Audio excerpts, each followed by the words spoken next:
Tsy misy ny mafisy laitra ny zoto fa ny fagnahy no maologno ny ologno. Alohantsika jiaby fagnometanana, ataontsika ampitiavagna ho an'ny Lycée Antalaha.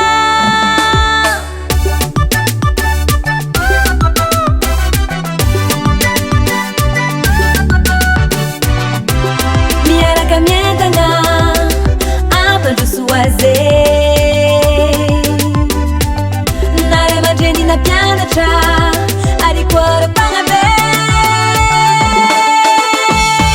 Lycée Horace François, fandianaragna nolova tsara indrindra.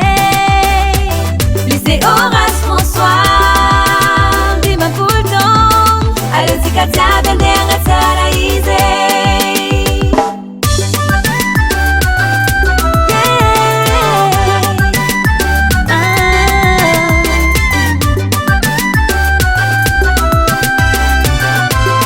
Lycée Horace François, ex-lycée mixte d'Antalaha, mankalaza ny fa 10 taogno nijiroany. Nanabokolo maro, nangasoany nandalo, mba saigneky kisitray, ony lasa ministray.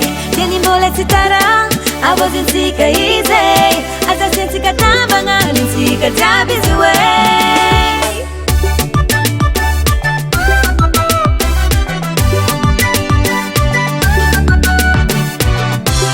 Miaraka mientagna ampandroso aze,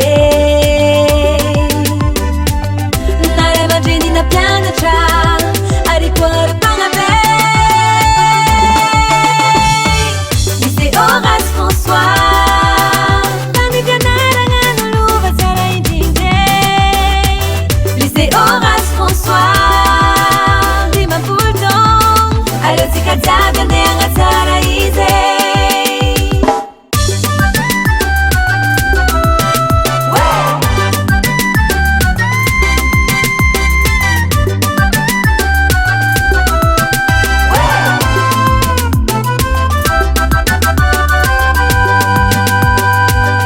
Ambutangana Rombo, rombo, rombo, rombo, rombo, rombo, rombo.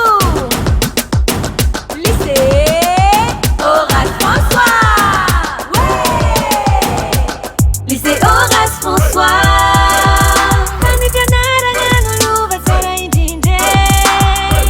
Lycée Horace François, dimampolo taogno, aleontsika jiaby andeha tsara izy.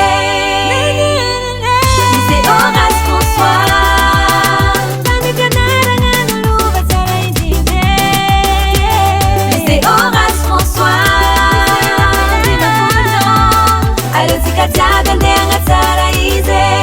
Aleontsika jiaby araka andeha tsara Lycée Antalaha.